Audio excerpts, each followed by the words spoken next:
I'm really pleased to be back in Da Nang. I was here for Surf in 2018, and it was a very exciting event, and I'm really happy to be back. It's also nice that this time around there are lots of faces that I recognize and lots of people that I feel that I know, and that's a really nice way to come back to an event like this. So thank you very, very much for inviting me. So my presentation today is essentially not Silicon Valley. So just let me tell you just a little bit about Valhalla and what we do. So we started in around 2003, essentially as a group of angel investors, an angel network. And we became, over the years, very, very active and very adept at sourcing out the difficult deals. And you might ask, why did we learn to do that? Why did we do that? And that was because we come from Western Canada. For those of you who don't know, Vietnam has 3 times the population of Canada. So you're a million, we're roughly, 100 million, we're roughly 35 million. But Canada has 30 times the land mass of Vietnam. So we're a huge country. We're right up there in land mass with Russia.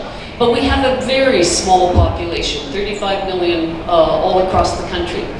So we don't have the very high concentration of startups that you get in some of the major cities around the world. But we have good businesses and we have good startups. So our roots are angel investing. We grew from that. We now have we branched organically into a number of different services. And we're Valhalla Private Capital, but we're a little bit different in that we just focus on startups. That's all we do. And that's where our expertise is. So we now have a family of funds. We have been invited around the world to do education and training, but we have a bit of a different model on that, because when we do that, we actually insist that we work both with entrepreneurs and with angel investors, because a startup ecosystem is all about a two-sided marketplace. You need both to be active. So just a little bit about me. I guess there's one advantage to being old, and that's you have some experience. So I started out my career practicing law, doing mergers and acquisitions, and I've bought and sold a ton of businesses over the years, bought, sold, and financed. And then about a decade ago, I started angel investing and formed a partnership or started doing work around the world with my business partner, the CEO of Valhalla, Randy Thompson. And this is very rare for us. Randy Thompson and I are actually in Vietnam at the same time this trip. So Randy, just stand up and give a wave. So that's my business partner, and it's interesting that we have to come to Vietnam to meet, but it's been great. So anyway, I've been pretty active in the startup space over the last number of years. So investing in tech, and I don't really have to talk about this. I think everybody knows this now, that technology has changed the world. And the companies that were big in 2008, in 2018, have been surpassed by technology-driven companies. And that's not unique to anywhere, that's around the world. The top 50 companies in the Standard & Poor's 500 index today are going to be completely different 5 to 10 years from now. The pace of change is just enormous, and that has implications for all regions, all economies, and all businesses. So Mark Andreessen has said a lot of famous things, but I particularly like this one, that it doesn't matter what sector you're in. It can be any sector, but you are a technology business. You have to have technology in your business. You may not be the disruptor organization, but if you're in a traditional business model and you're not using technology to evolve your business to work faster or cheaper, then you're going to be left behind. But that's not really what I want to talk about today. I want to talk about Valhalla's lessons learned. So over the last 10 years, really, we're very active in Canada. We have the largest angel network in Western Canada. We've invested lots of money in Canada. We have funds in Canada. But about 8 to 10 years ago, we started doing work in Latin America. We got to know that economy, well, there are many, many different economies, but we got to know that marketplace very well. And we started investing in Latin America. And a number of years ago, we started coming to Southeast Asia, and I myself have spent quite a bit of time in Vietnam over the last 2 years. And we just recently closed our first investment in Vietnam. And so what I've been asked to talk about today are, what are some of the lessons learned? And one of the key messages I want to leave you with is, when I say be intentional about your investment model, this is more our experience coming from a place that isn't Silicon Valley. And we have good startups. Where I come from, we're a small population province. We've had great exits in my province. But we don't have the mass of startups that they have in a few other regions. So be intentional about your model, because we think there are other ways to do things than the Silicon Valley model. But it requires to do that. It requires that you be quite flexible in your investment approach and the tools that you use to make investments, and I'll talk about that. And the third one is that whatever you do, you have to be adaptive for the local environment. Every environment has its unique features.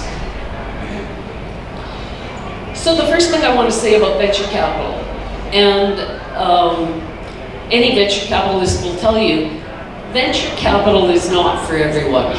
And I really like it. And anybody who invests, you know, is very familiar with first round capital. And I really like this quote. It's a very niche tool for investing in businesses.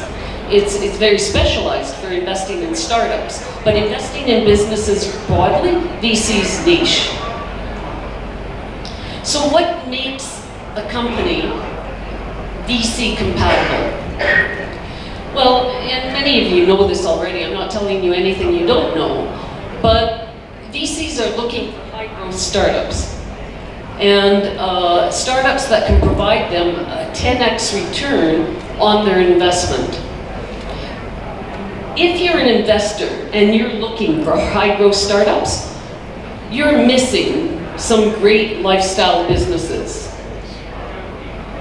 And if you're a startup looking for venture capital, it is going to, as a selection of the kind of capital that you want to have, it's going to define how you grow. So the point where I'm trying to make is that you should be intentional. You should know the models, know how they work, and make conscious choices about how you want to invest and how you want to receive capital. So just some numbers. I mean, you know, investing in startups in high growth businesses is really risky. A lot of them do fail, and very few reach a public offering, an IPO stage. So how do you succeed at investing? Well, you know, it's good to remind ourselves, and I think we all know this, but we don't often think about it. What happens? What are the possible outcomes when you invest in a business? There's really only 4. If you're going to invest in a business, it could fail, and quite often that happens really early on. And in that case, there's no return for the investor. You could invest in a business and it becomes a lifestyle business. Now, a lifestyle business from an investor perspective can be what we call a zombie. It's like The Walking Dead. You have your money in, it can be a good company, but you can't get your money out. And a lot of people forget this. Investing isn't just about how you get in, it's about how you get out. Because if you don't get out, you haven't really succeeded at anything. So it's, you know, you have to think from an investment perspective of the big picture. We happen to like lifestyle companies. Randy and I heard a pitch from a woman here in Vietnam, and she has a business, I won't tell you what it is, because it was confidential, but she makes, I don't know if this will translate well, she makes widgets or she makes mouse traps. and in a very, very traditional business model. Well, this young woman and her partner have gone out and they have sales in North America and they have sales in Europe, and they're over 1 million USD a year. And she has a path to very significant growth, and she makes mouse traps, right? It's a very traditional business. And Randy and I looked at, and she was trying to raise money because she had interest from big distributors in North America, but she needed a bigger manufacturing facility in order to complete the orders. So she was looking to raise capital, and she was talking to us. And Randy and I were like, we were 2 minutes into the pitch, and we said, this is a debt deal. This isn't an equity deal. She needs debt. She doesn't have to give up equity to do this deal. So, you know, we like lifestyle businesses, but they're hard for investors if you don't use some innovative tools to deal with them. So the other two possible outcomes of investing in startups is you can have mergers and acquisitions. You can be bought, and that can be a good return for investor, or the typical Silicon Valley model, the one everybody fights for or strives for, is the IPO, or the latest trend in North America. It's called the FPO. And we've seen lots of them in the last 2 years. Final private offering, where they actually, it's like a private IPO. They don't list on a stock exchange, but they raise lots and lots, billions of private capital from the big banks, who then get a good lift when they eventually do IPO years later. So the billion-dollar unicorns that don't go public is a thing right now, although maybe with recent developments in the last few weeks, maybe that'll change. So the only two of those outcomes that investors typically are interested in are M&A, mergers and acquisitions, being bought, or IPOs. But look at the data on exits. I previously put up a slide that said less than 1% get to IPO. So that's not really viable in most markets. Like, it just doesn't happen that often, and in fact, it actually doesn't happen that often in Silicon Valley. Less than 1%. 98% of exits are M&A, and even at that, they're small. The majority of exits are not big dollars. The sweet spot, Google is one of the biggest investors in startups.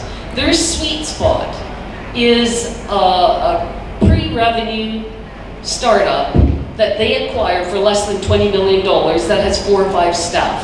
That is the majority of their acquisitions. So, of all the outcomes for investors in businesses, it's likely to be in an M&A, and it's likely to be at a price point between 20 and 40 million. And we're going to come back to this, because this has implications for both investors and startups. Are we stuck? There we go. That was me, not them. I was pressing the wrong button. So, this is the Silicon Valley model simplified, right? And everybody knows this. You invest in something really, truly innovative, that's your objective. It has to be really, truly innovative that will drive really high velocity growth so you can scale the business, and you exit in a fairly short period of time at a 10x, or ideally more than 10x multiple. That's the traditional Silicon Valley model. But just look at the VC fund math, and I'm not going to get overly complicated here, but let's do a simplistic view of how VC funds operate. And this is very standard. I'm not sharing anything that's unusual. So let's say a VC has a $100 million fund, and the standard model is 2 and 20%. So they get a 2% management fee and a 20% interest on the profits after they exit the business. The average life of a fund is 10 years. They start exiting 7, 8, 9. Sometimes they get an extension to 12 years. So it's a pretty long period of time.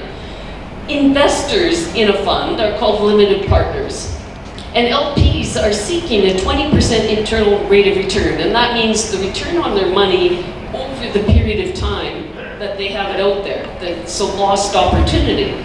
And if they're not measuring lost opportunity, I mean, investors could be putting their money in the public markets or in real estate, so they need to measure, is this a better investment compared to the other choices I have? And because investing in startups is so darn risky, they need to get a 12% internal rate of return. Now, the rule of thumb for venture funds around the world, again, this is incredibly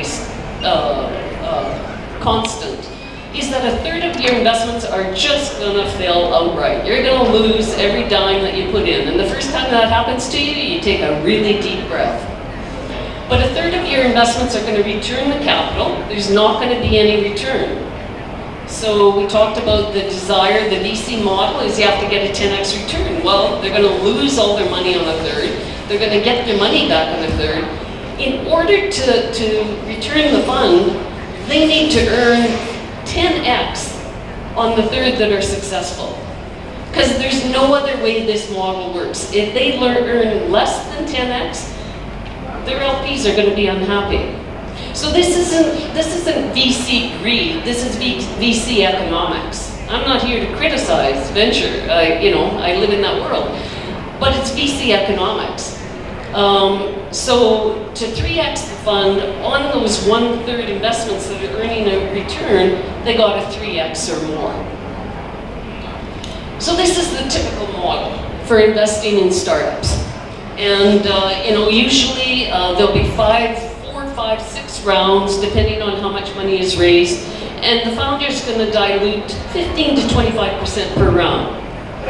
So VC investors are going to invest in the Series A round, and on each deal they invest in, they're aiming for at least a 10x return. And that's on each deal because they know statistically they're going to lose their money on the third, and they're only going to get their money back on a third, and they've got to make that 10x. Like, they have to do that. So the VC model is very driven to that. They see a lifestyle company, they may think it's great, but they're not investing. They cannot afford to. So let me give you an example. There's a company that I'm an investor in. They sell software. They've been around for 4 or 5 years, and it took them a while, but they're now at 2.5 million of annual recurring revenue. And it's been slow to get to this point, but we now feel that we're on a really good path to get to 10 million. And if you're a startup, 10 million in ARR, annual recurring revenue, is the holy grail. You're unlikely to fail after 10 million. I mean, it can happen, and I might even talk about a way that would happen, but 10 million is the objective. We know we're going to have to raise some capital to get there from this point. 2.5 million ARR is where we are now. We're going to have to raise capital. We've already had some businesses sniffing around. We do believe we're going to get an acquisition offer somewhere in there. But if I think about the numbers, if I wait till, it's not just me who's making a decision, if we wait till we're 10 million in ARR, and we're looking, depending on our growth rate, anywhere from a 3 to 6 or 7, if our growth rate starts to get to be 5x, maybe we'll get a 7x multiple. If we wait till we're 10 million, we may have priced ourselves out of an acquisition round because, there's not going to be that many buyers at an $80 million price. So the likelihood is we're going to get offers somewhere when we get to 5 million annual recurring revenue at a, let's say, 4 million multiple. If we get an offer, it's going to be around 20 to 25 million. So we're here. We've got the founders raised a pre-seed and a seed round, and he's been diluted 20%. So he owns 80% of the business. And we're looking at the future and where he's going to raise capital.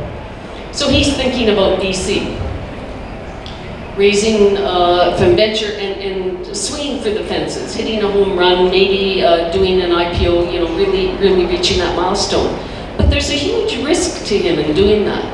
Because if he takes VC money, and then he gets an offer, let's say his growth isn't as good as he thought it would be, it's still strong, 2x, maybe 3x, but not 4x. 3x is really hard. So, maybe he starts thinking that an acquisition is a really good idea. So he decides, he gets an offer at 50 million. That's not a bad thing. He's taking some VC money, he gets an offer at 50 million. What's the VC going to say? No, I can't afford to let you be bought out now because I'm not going to get my 10x return. So my only point here is not to criticize startups who are looking for VC. It's a great source of capital if you have the right model and if you've got the guts to swing for the fences. And for venture capitalists, they don't purport to be everything to anyone. They have a sweet spot. And the only observation I'm making is you should be intentional about it. So the Silicon Valley model works really well in startup ecosystems where there's a high concentration of in VC-compatible startups, where you have high velocity growth and you're looking for a private IPO or an IPO, or a very significant strategic acquisition. But the rest of the world model, that's the model that we play in. There are great lifestyle businesses that you can invest in. There are what we call stealth growth businesses, because to go back to my example of the VC guy that I'm invested in, he may decide he wants to swing to the fences, but he's not going to do it with VC money. And that's happening a lot more. Jason Kalkenis, who's a well-known startup investor, Uber and others, calls them the dark Pegasus, because it's a growing number of companies that are aiming to grow, but a little bit slower, not the high velocity. They don't take the VC money, they get to the IPO stage, and the founders only diluted 20%. So if you go to the VC model, the founder, when they get to exit, could end up owning 5% of the company. In the dark Pegasus model, the founder ends up owning a significant amount more and puts more money back into his pocket at the end of the day. But there's some tricks to investing in lifestyle businesses and non-VC compatible businesses, and as I said, it's the other side of the equation. It's not just about how you get in, it's about how you get out. All I want to do on this slide, I'm not going to spend very much time on it, but I just want to make the point that most businesses, whether it's lifestyle or a high-growth startup, start the same. They go through the same stages of development. Where they start to differ is in the scale. To be successful, you have to have very capital-efficient scaling, and as I've already said, the dynamics of how you do that with a VC investor as opposed to someone else is different. So we, even investing in lifestyle businesses, we're always looking for that high-growth startup. We just know we're not always going to get them. So the second point in our lessons learned for us is that we've had to be open and adaptable in our approach to deal making. And that comes to fully understanding the capital stack and your exit waterfall. So this is kind of a complicated slide. But when you think it through, you can make sense of it. So under the capital stack, those are all the ways you can put money into a business. I've been given, is that the 1 minute or the 5 minute, or that's it? 0, 1, okay. So that's how you put money into a business, from debt to common equity. And the exit waterfall is how you get money out of a business. It's in reverse order of priorities. So what we do when we invest in, so maybe they didn't cut me off. So what we do is we use innovative deal-making structures. We will invest in a startup business, in a lifestyle business. We'll use debt. We'll use convertible debt. We'll participate in recurring revenue. So we'll take a piece of the revenue stream. You can earn really good returns for your investors by being adaptive and flexible in your investment model. And to us, that's the secret. The third piece is to solve for the local environment. And I thought this would be really useful for those of you in Da Nang. These are common startup ecosystem issues that we've seen everywhere. It's not just here. I know some of you might think it's just here, but it's not just here. And just the last thing is, what are some specific things that I've seen so far in my couple of years coming to Vietnam? And there is one really unusual tweak, and I'd love to have this conversation with those of you who are involved in this after we finish. there's more Series A capital here than Series Seed capital, which is not something, that's my observation, and it's not something I've seen anywhere else. Like, you go to Latin America, there's tons of seed capital, but they're dying because there's no growth capital. And so that's a little different, and I think there are ways to really take advantage of that if you apply your mind to it. And the other thing is that there are some obstacles to how you structure deals in Vietnam that present some real challenges, and I wonder if there aren't some unintended consequences from that shouldn't be considered. So thank you very much. I hope that you've at least enjoyed it, and the best that would be good for me is if you actually got something really useful out of it. Thank you.